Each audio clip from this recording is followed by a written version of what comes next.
अस्सलाम वालेकुम Nadreen, Z now TV में आपका इस्तकबाल है।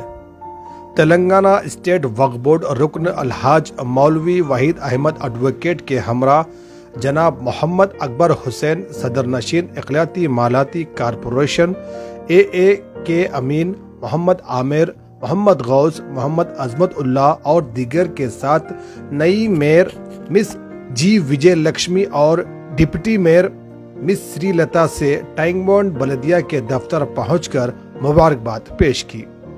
आइए डालते हैं इन तस्वीरों पर एक नजर। ज्यादा अपडेट्स के लिए देखते रहें जेड नाउ टीवी, यही सच है।